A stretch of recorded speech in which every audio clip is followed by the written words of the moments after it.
Bonsoir à tous. Bienvenue une fois de plus à cette deuxième session de AMCO Webinar Series. AMCO Webinar Series est une série de webinaires mensuels organisés par l'organisation African Marine Mammal Conservation Organization, qui est une organisation dont la mission est de protéger la mégafaune aquatique camerounaise et africaine et leur habitat. Donc aujourd'hui, nous aurons une présentation donnée par Cédric Fongwang, qui est en charge de la biodiversité à AMCO. Cédric Fongwang est un ingénieur en sciences halieutiques et il détient aussi un master recherche obtenu à l'Université de Douala. Et il est celui en charge de piloter la science citoyenne à AMCO à travers l'application Sirène, qui permet d'obtenir des données sur la mégafaune aquatique et donc d'impacter positivement la conservation des espèces menacées au Cameroun et en Afrique tout entière. Donc, sans toutefois tarder, je vais donner la parole à Cédric. So, Cédric, if you are ready, you have the floor. Okay, thank you, Clinton. Good afternoon, everyone. I'm very delighted to be here today discussing with you about citizen science. I'm going straight to share my screen. So, as Clinton said, my name is Cédric and I'm working, I said the presentation is going to be in French, so je travaille avec African Marine Mammal Conservation Organization depuis 2018 et je suis en charge du programme biodiversité qui vise à comprendre qu'est-ce qu'il y a sur la côte camerounaise comme biodiversité de manière globale. Et ce programme a été mis en place sur l'ensemble de la côte camerounaise, comme vous pouvez le voir.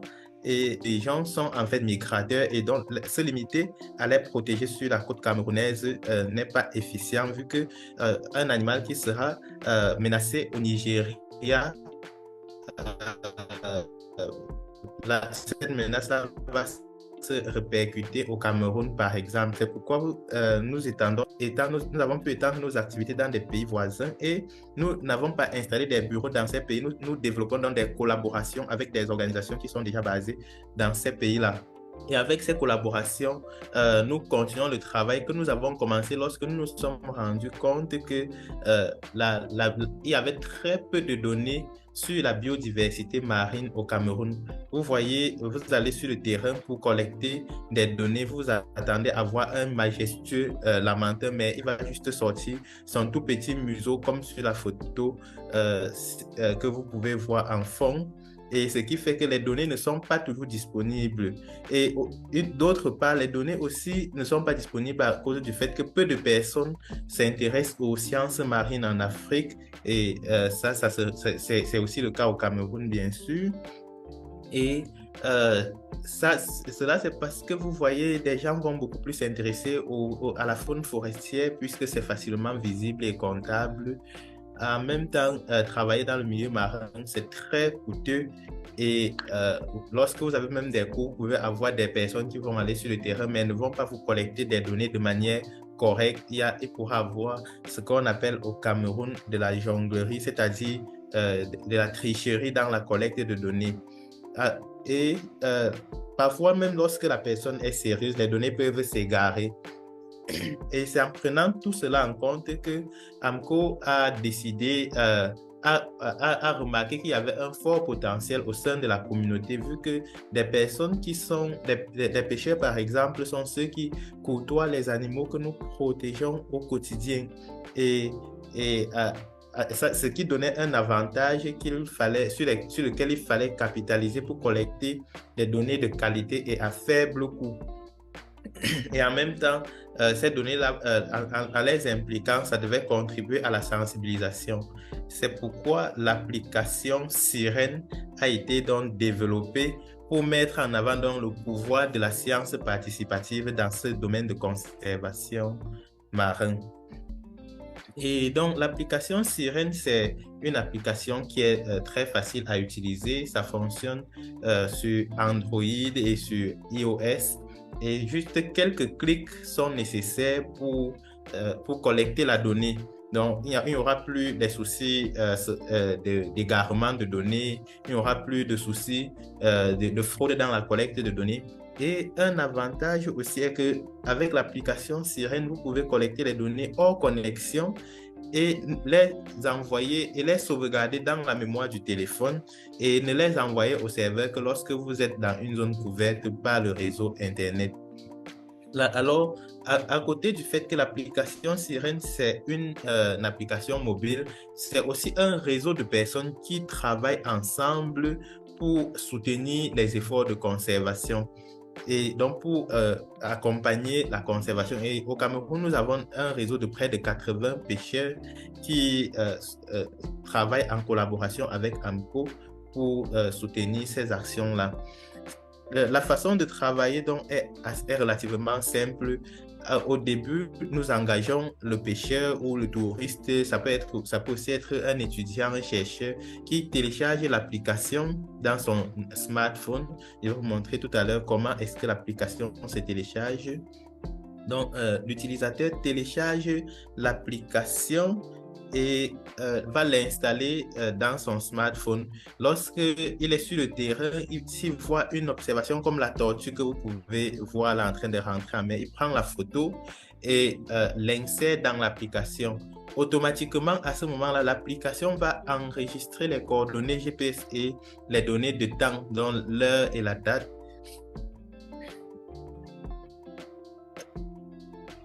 OK. Désolé.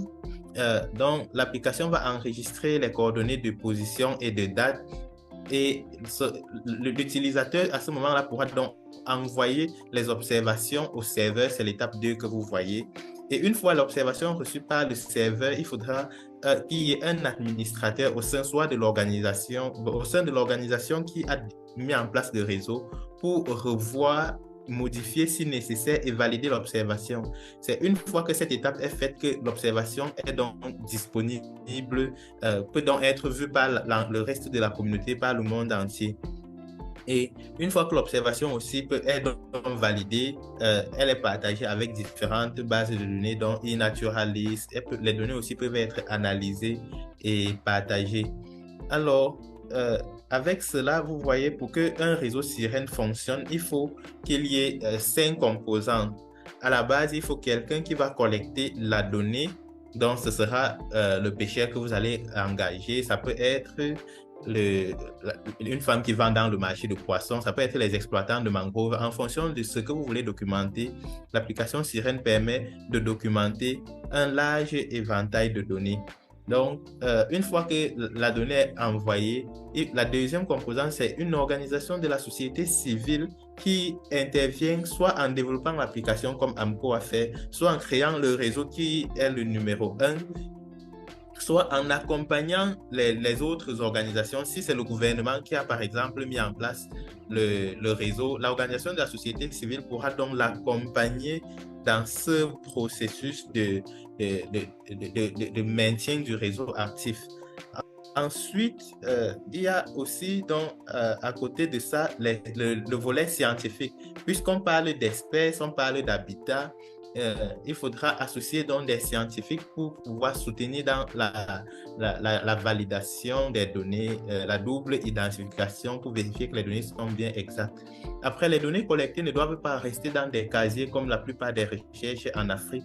Les données doivent être partagées pour pouvoir impacter. Et c'est à ce niveau donc que les données Sirène doivent être partagées avec les preneurs de décisions, avec les hommes politiques, les hommes et les femmes politiques, pour pouvoir impacter, pour pouvoir soutenir la conservation et améliorer le bien-être des communautés locales. Bien que l'application Sirène coûte moins cher, ce n'est pas gratuit, donc il faudra associer des bailleurs de fonds, des financeurs pour pouvoir offrir des cadeaux aux personnes qui ont collecté des données pour pouvoir se mobiliser, offrir des équipements. Donc, avec cela, est-ce que mon écran est toujours visible? Non, ce n'est plus visible. Non, c'est parti. Ok. je crois que je ne suis plus host. S'il vous plaît, remettez-moi host pour que je puisse repartager mon écran.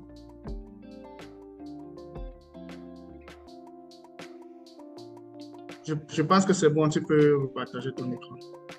Merci beaucoup, Clinton. Donc, j'étais en train de dire que avec tout ce travail qui a été fait, nous avons eu, entre autres comme résultat, avant 2015, date à laquelle l'application a été mise en place, cette carte de la côte camerounaise était vierge. Sinon, il y avait quelques peu de données qui étaient même déjà à double vérifier, vu que les données se collectaient manuellement et pouvaient être erronées, comme je vous ai démontré précédemment. Et donc, aujourd'hui, vous voyez, on a une distribution, une carte qui montre la distribution des observations des animaux marins sur la côte camerounaise et même dans les eaux intérieures. Aussi, cette carte montre même quel type d'observation il s'agit. Et à côté de ça, la question à laquelle nous voulions répondre en développant l'application Sirène était qu'est-ce qu'on a au Cameroun comme biodiversité marine? Et donc, on a collecté près de 20 000, le réseau de pêcheurs, bien sûr, a collecté près de 20 000 observations qui représentent plus de 350 espèces aquatiques. Et nous avons pu étendre le réseau aux autres pays, mais en restant au Cameroun, c'est 5 espèces de tortues marines qui ont été documentées, 13 espèces de mammifères marins et 41 espèces de raies et requins. Je vais revenir dessus. Et qu'est-ce qu'il y a comme menace sur la côte camerounaise? Et l'application Sirène nous permet de répondre également à cela en documentant les conflits entre les pêcheries artisanales et industrielles, parfois liés à la pêche INN, la pêche illégale non réglementée et non reportée. Et aussi, les activités de surpêche, par exemple, sont aussi documentées grâce à l'application et le monitoring est fait continuellement. Les activités qui conduisent à la pollution ou simplement à la pollution des plages et des habitats marins est documentée grâce à Sirène et on arrive à suivre. À côté de cela, il y a les crimes environnementaux tels que le braconnage qui sont aussi documentés. Là, c'est un lamantin qui a été documenté et il avait été braconné et en vente sur un marché de la ville de Douala au Cameroun. Des actions qui conduisent à la pêche accidentelle, les captures accidentelles sur les tortues marines et les dauphins et les petits cétacés sont régulièrement aussi reportés dans le réseau. Et ces informations-là permettent de mettre en place la stratégie de gestion. Là, c'est le dauphin à bout de l'Atlantique qui est en danger critique d'extinction et qui a une aire de répartition très limitée qui a été aussi reportée 2 fois dans la même zone au Cameroun. Donc, à peu près dans le même point, ça a été reporté 2 fois. Les personnes qui soutiennent la conservation, qui soutiennent les pêcheurs reportent aussi régulièrement des cas d'échouage et nous déployons immédiatement sur le site, sur le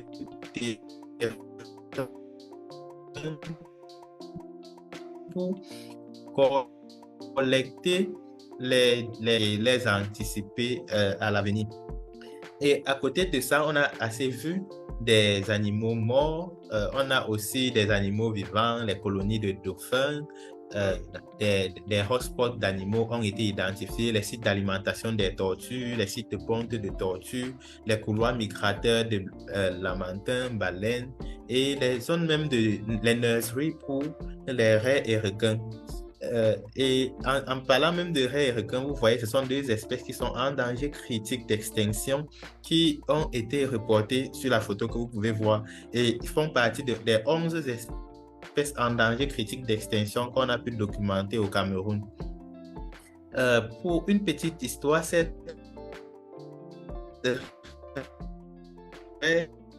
a été base de données et elle avait été oubliée de la communauté scientifique parce qu'on ne savait plus que si elle existait dans son aire de répartition qui va de l'Angola à la Mauritanie.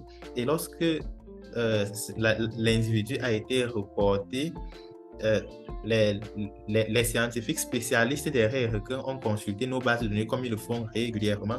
Donc, ils ont consulté nos bases de données et se sont rendus compte que voilà donc une espèce qui qui semblaient avoir disparu, et c'est comme ça que des actions de recherche plus poussées ont été menées, et actuellement des échantillons même génétiques ont été collectés pour identifier est-ce qu'il s'agit de Mobula rochebruni ou Hypostoma. En parallèle, c'est des tortues marines qui sont secourues. Là, ce sont des traces d'une tortue qui sont actuellement en incubation sur la plage de Limbe au Cameroun, et on espère avoir des bébés tortues en janvier. Donc, comme je disais, les données de la science participative du réseau Sirène ne sont pas collectées pour être gardées. Nous avons utilisé ces données-là nous avons partagé avec le gouvernement, et ils ont pris conscience qu'il y avait matière à conserver, et 4 autres espèces de mammifères marins ont été ajoutées à la liste des mammifères marins protégés au Cameroun. Et avant, ce n'était que le lamantin seul.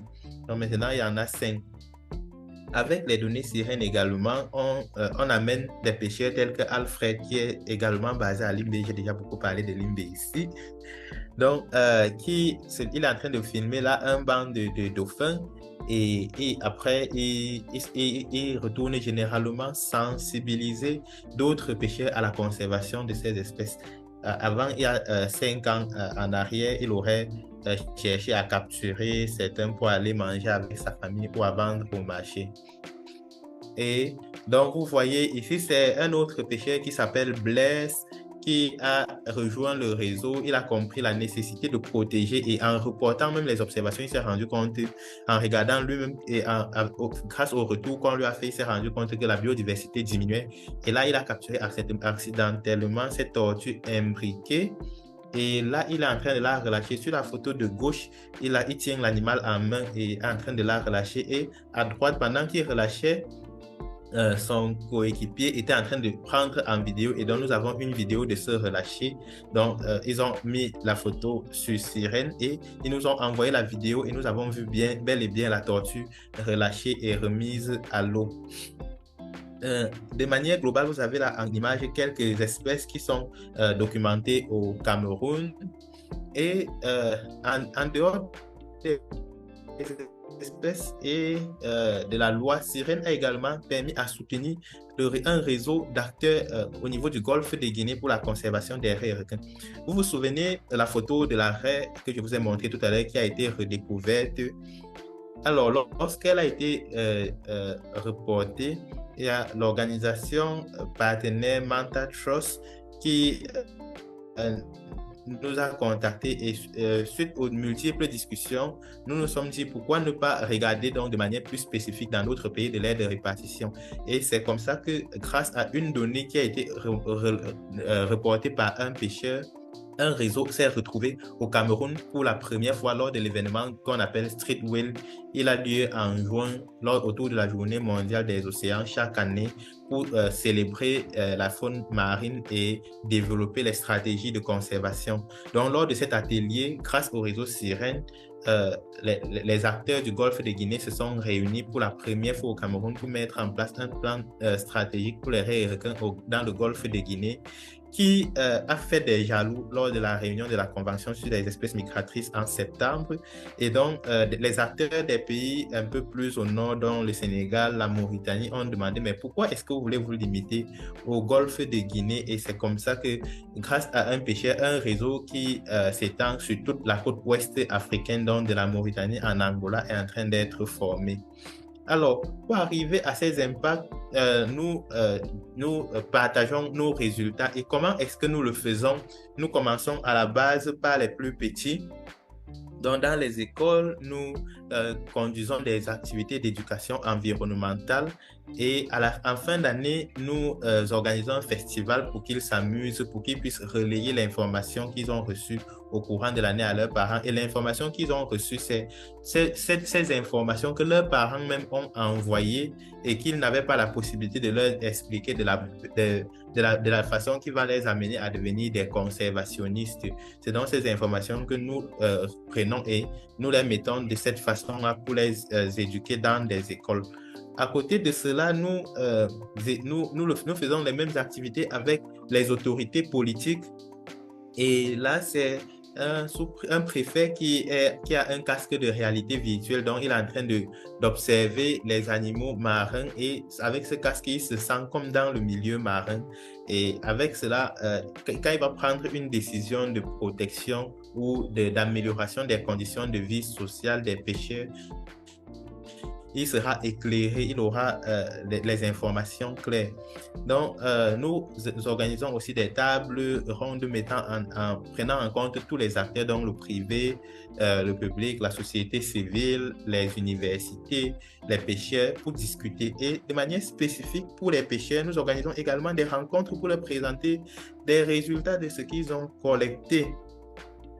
Et au niveau international, je ne sais pas si nos amis du Kenya, ils n'étaient pas représentés à cette réunion, mais je vois la Côte d'Ivoire, le Togo, le Sénégal, qui ont eu des informations plus détaillées sur l'application Sirène. Et ces informations détaillées-là ont poussé déjà des scientifiques de niveau plus élevé à classer Sirène parmi les bonnes pratiques de conservation de la faune marine.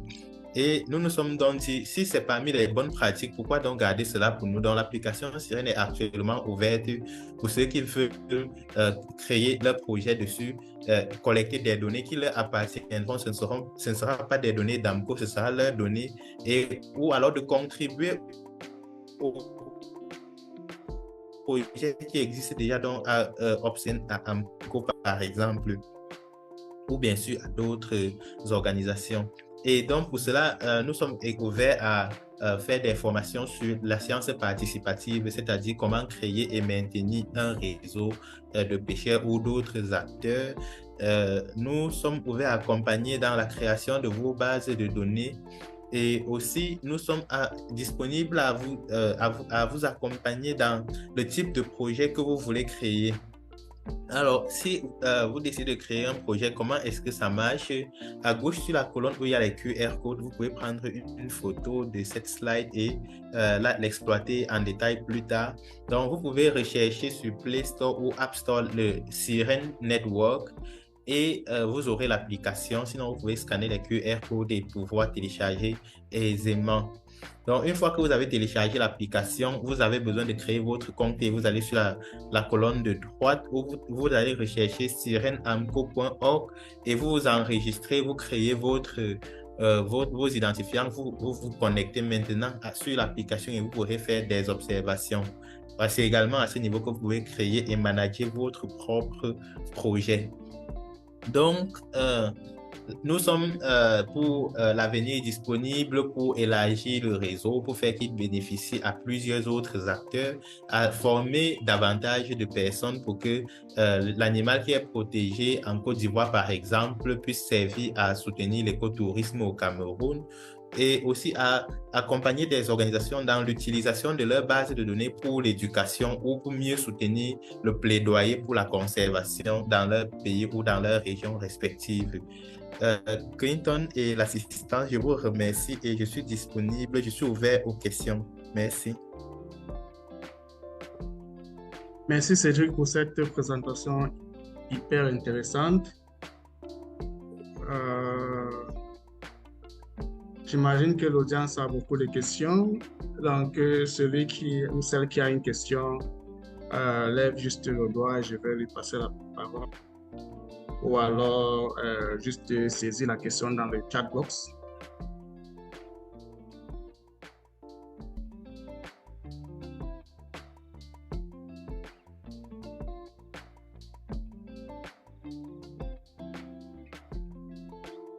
Et je pourrais prendre des questions en anglais aussi. Je pourrais les répondre en anglais. Je vois la main de Jacqueline. Jacqueline, vous avez la parole. Oui, merci et bonsoir encore à tout le monde.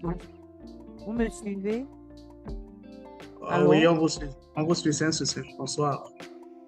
Oui, bon, j'ai un petit souci avec ma connexion. J'ai des interruptions intempestives, mais pendant la présentation, j'ai aperçu une image où le présentateur montrait comment utiliser l'application. Bon, il a présenté une tortue que en tout cas, l'investigateur pouvait filmer, enregistrer.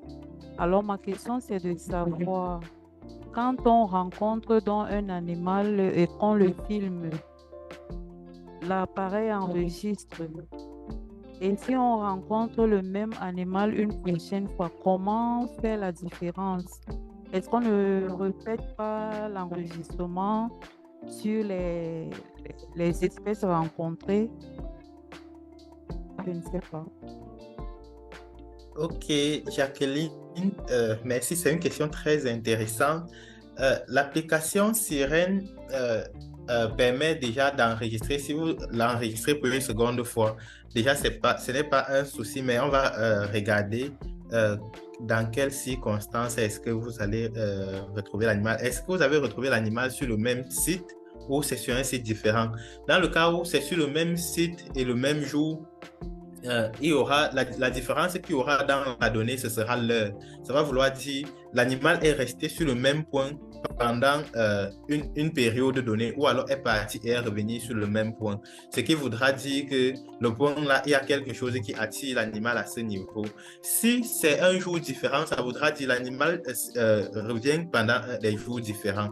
Si c'est sur un point différent et que vous avez la certitude que c'est le même individu, ça voudra dire que l'animal migre d'un point à un autre. Et donc, à ce niveau, l'application Sirène vous permettra de collecter des données sur un même animal, mais en le suivant de manière spatiale et temporelle en fonction de si l'animal s'est déplacé ou pas.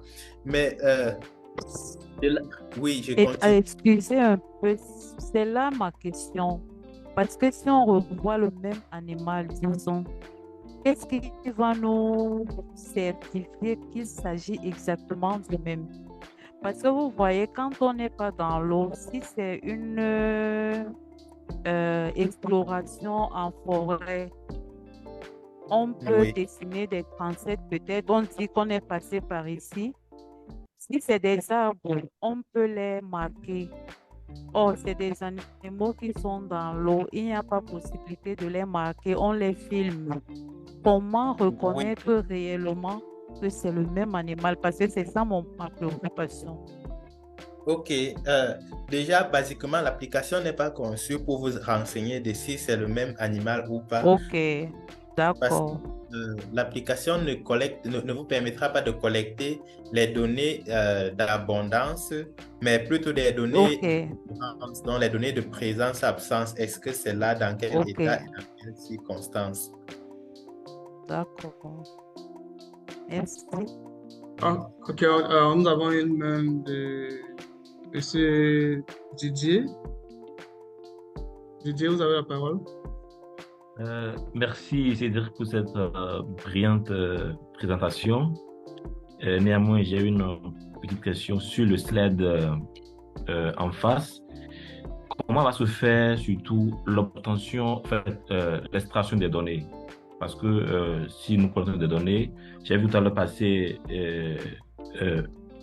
un slide sur lequel il y avait les points d'observation. En fait, par exemple, si nous devons aller vers d'autres extensions, comme utiliser les données pour passer à la cartographie, pour l'utiliser pour le QGIS ou, je sais pas, le ArcGIS, en tout cas, utiliser les données à plusieurs fins, quoi. Est-ce qu'il y a une manière pour télécharger, par exemple, nos observations faites pendant une année, sur une période donnée, avoir les fichiers sous plusieurs formes afin de les exploiter, par exemple? Est-ce que c'est possible de le faire à ce jour ou bien c'est en perspective? C'est un peu ça ma question. Merci. Merci beaucoup, Didier. C'est quelque chose qui se fait à ce jour et ça se fait uniquement par l'administrateur. Je tiens à le préciser pour que vous compreniez que vos données, si vous avez créé votre projet, Didier, vous êtes administrateur et votre projet, il est protégé par votre nom d'utilisateur et le mot de passe qui est votre clé pour le projet. Alors, vous voyez par exemple ici, il y a réseau AMCO, projet réseau AMCO, ce qui signifie qu'il a été pris par quelqu'un qui est dans le réseau AMCO et là, je vais numéroter. OK, est-ce que vous pouvez voir là? Donc, Oui, oui, donc l'administrateur va cliquer sur cet onglet et puis il aura, je réinsiste sur le fait que c'est l'administrateur et puis il aura un onglet qui lui permettra de télécharger les données. Et comme vous pouvez voir aussi ici, il peut d'abord commencer par faire des filtrations déjà à ce niveau, mais lorsqu'il vient au niveau du téléchargement là, il a plus d'options pour augmenter les éléments qu'il veut. Il peut décider de télécharger les données sur une seule espèce. Il peut choisir la plage de temps qu'il veut. Il peut décider sur la région géographique sur laquelle il veut télécharger les données. Bref, il a tous les filtres sur chacun des paramètres qui est collecté et avec cela, il télécharge les données qui viennent sous format Excel et CSV. Donc aujourd'hui, c'est possible et uniquement par les administrateurs, donc vous qui avez créé vos projets et avez vos noms d'utilisateurs et vos mots de passe. Et ces données-là ne sont pas accessibles par AMCO. C'est accessible uniquement par vous, sauf si vous donnez votre mot de passe à quelqu'un. Donc, il faudra aussi faire attention de la personne à qui vous donnez votre mot de passe lorsque vous avez vos données. Et au même moment, l'administrateur a la possibilité donc d'effectuer des modifications sur des bases de données. J'insiste dessus pour que vous sachiez que donner les accès d'administrateur, c'est très sérieux et vous devez prendre cela en considération lorsque vous avez créé votre projet.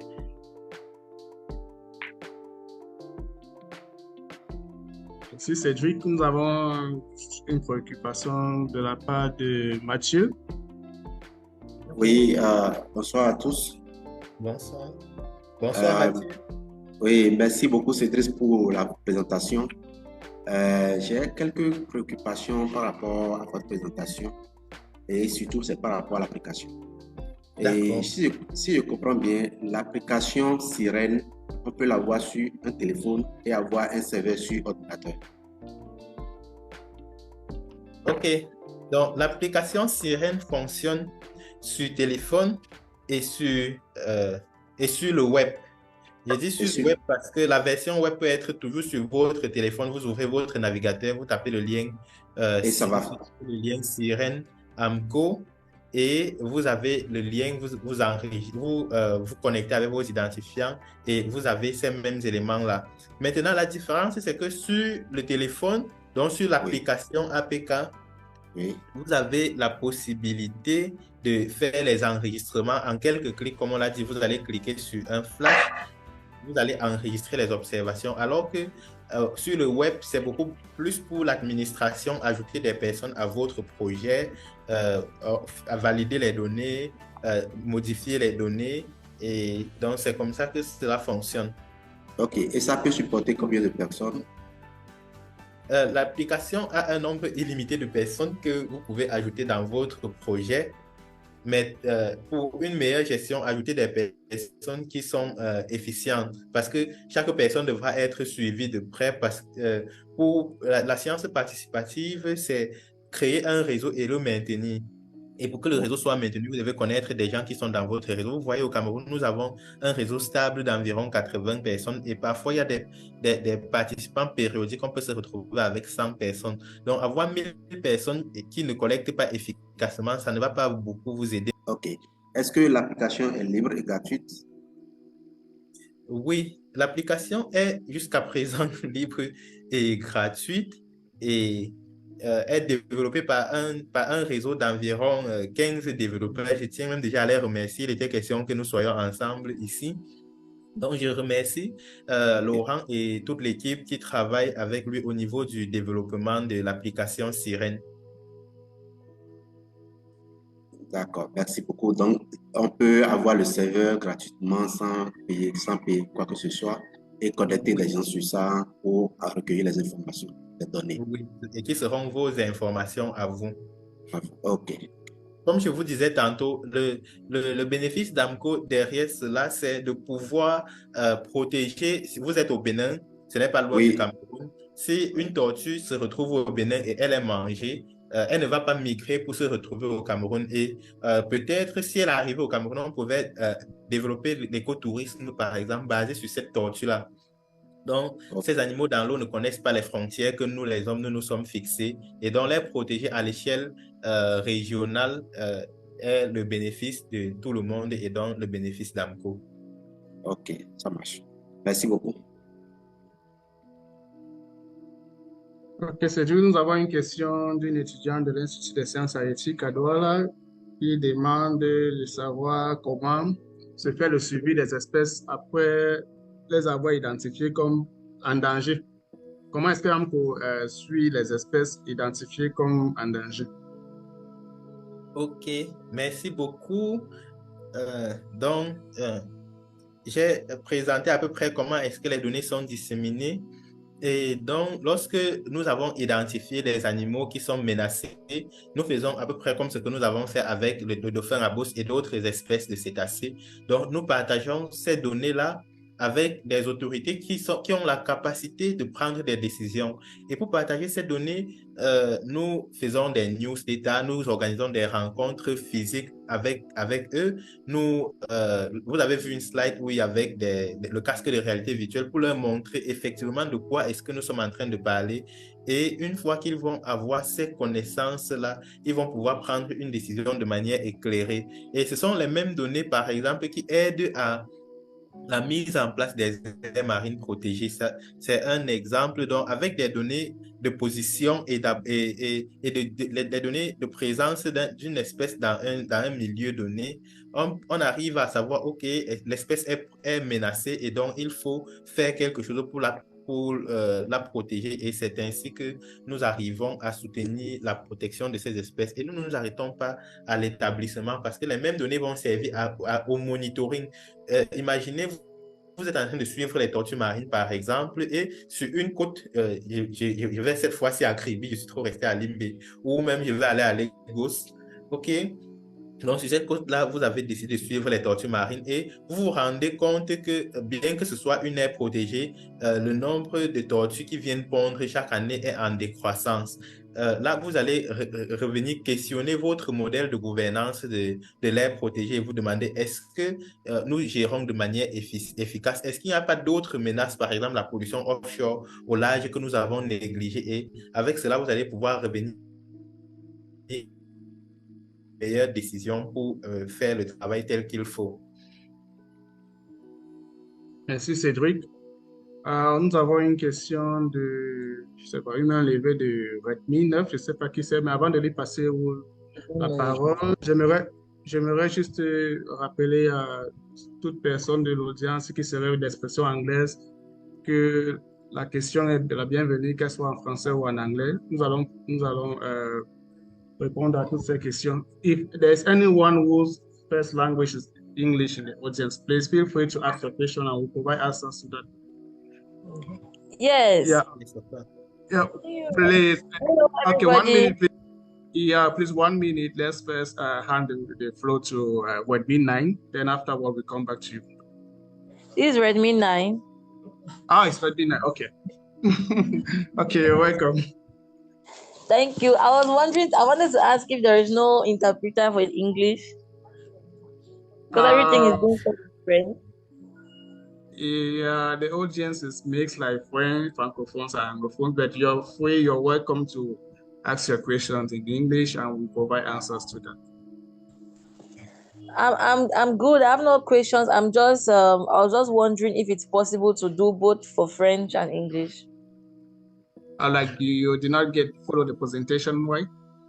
Yeah, I did not get the presentations well, and though I went through the slides, it was really limited.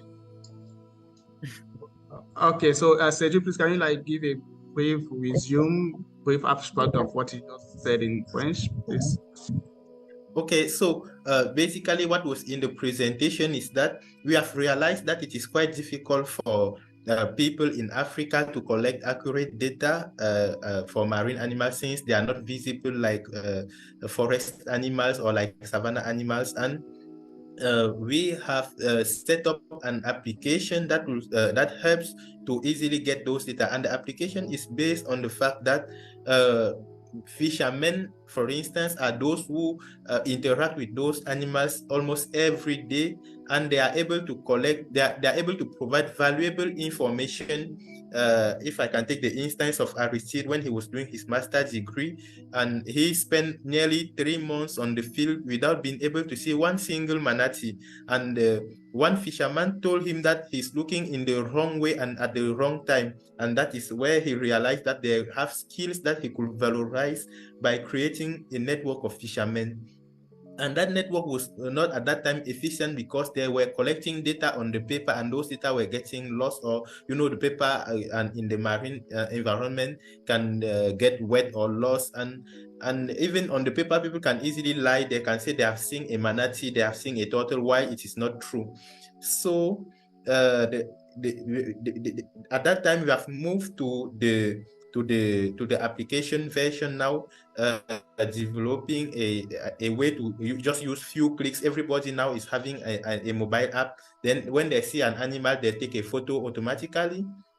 The app will record the location and the date, and with that data, after recording that, they will upload, and the data will be validated by someone who is in charge of validation to avoid people sending fake information, like sending a woman who is bathing at the beach, so that kind of things. Once the data is validated, it is shared, and the people can now see. And when I say data share, it doesn't mean that the GPS point or the database will be shared. So it is only the map, as you have seen earlier, that will be shared.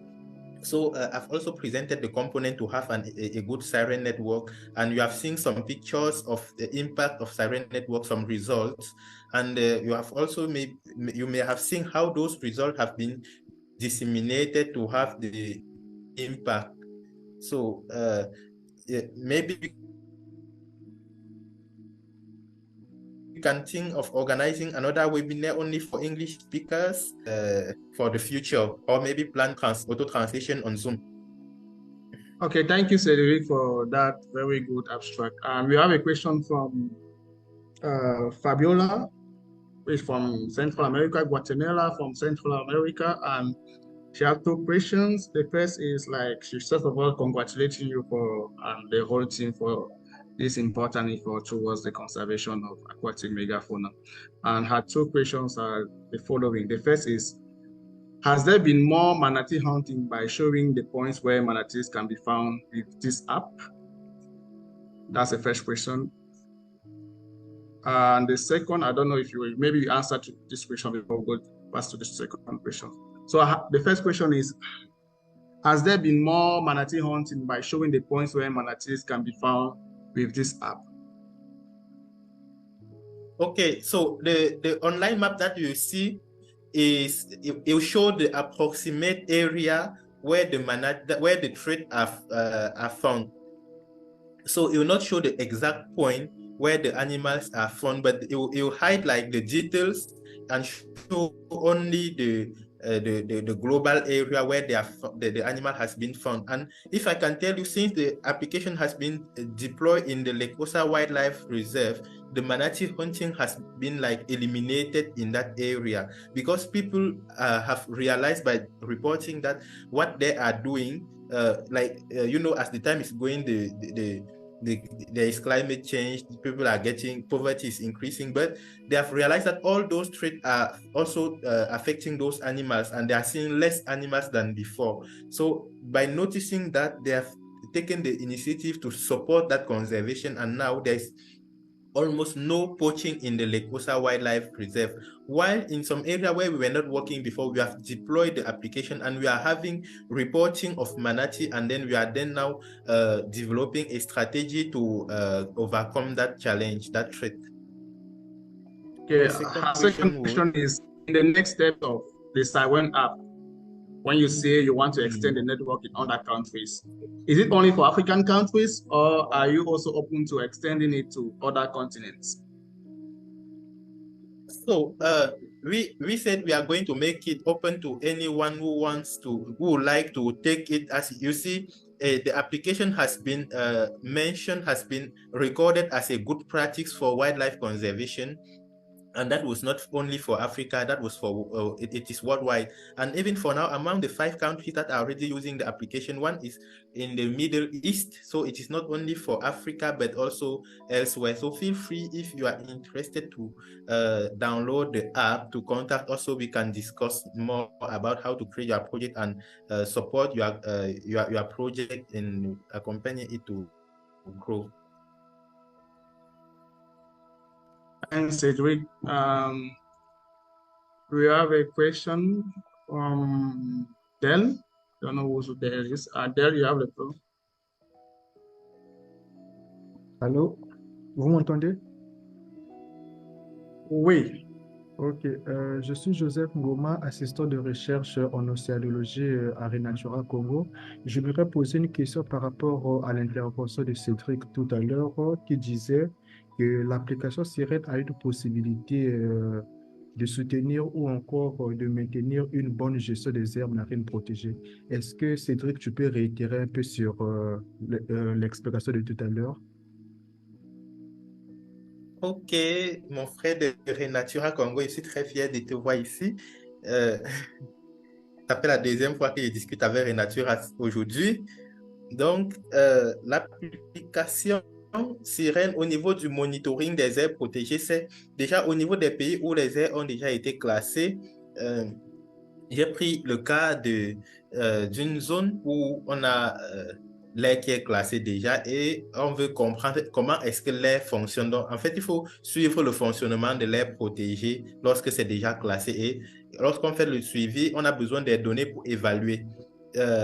Imaginez, vous êtes dans une zone où les données de base vous ont montré, comme au Cameroun, qu'on a 41 espèces de raies et requins. Chaque année, quand vous compilez les données, vous devez voir toujours à peu près ces espèces-là, sinon il y a un problème. Et l'application Sirène soutient donc à travers le fait que des pêcheurs ou des commerçants, des personnes à qui vous avez donné l'application et qui sont sur le terrain collectent des données pour vous. J'insiste sur les personnes à qui vous avez donné parce que les scientifiques n'ont pas le temps d'être sur le terrain à tout moment. Actuellement, vous n'êtes pas sur le terrain, mais il y a des pêcheurs forcément qui sont sur le terrain ou qui habitent sur les côtes. Et donc, une raie peut débarquer à tout moment ou parfois, ce sont eux qui capturent. Donc, ils vont prendre une photo et vous envoyer. Cette donnée-là sera comme si vous avez été là. Donc, vous voyez, avec l'application, vous collectez la donnée à tout moment de la journée et partout dans toutes les zones que vous ne pouviez pas couvrir, sinon avec de très gros moyens. Donc, avec ces données-là maintenant, lorsque vous les mettez ensemble, vous faites ce qu'on appelle le suivi spatio-temporel. Ça dépend juste de la façon dont vous voulez analyser la donnée. Vous allez extraire le fichier sous format Excel, par exemple. Vous allez regarder l'espèce X, comment est-ce que ça évolue de manière spatiale, comment est-ce que ça évolue de manière temporelle. Et puis, l'évaluation des aires protégées, c'est la comparaison de avant-après. Si avant, il y en avait plus et qu'il n'y a plus, si avant, il n'y en avait pas et qu'il y a déjà maintenant, là, c'est une bonne chose. S'il n'y a plus, qu'est-ce qui s'est passé? Est-ce que ça a disparu? Est-ce qu'on a bien conservé? Vous vous posez ces questions et si vous avez la bonne réponse, vous saurez quoi faire pour améliorer l'efficacité de votre aire protégée. Ok, merci beaucoup pour ta réponse, Cédric. Merci beaucoup, Del de Renatura. Ok, Cédric, merci beaucoup pour toutes ces réponses et merci à tous d'avoir participé à cette deuxième session de AMCO Webinar Service. Juste pour rappel, ce webinaire se tient de façon mensuelle, donc le prochain webinaire sera le 7 janvier et il portera sur l'utilisation des méthodes acoustiques dans l'amélioration de la détection des espèces marines. Vous savez, ces espèces sont parfois difficiles à observer à travers les méthodes traditionnelles visuelles. Donc, au prochain webinaire, nous allons présenter sur l'utilisation des méthodes acoustiques pour l'amélioration de la détection des espèces marines.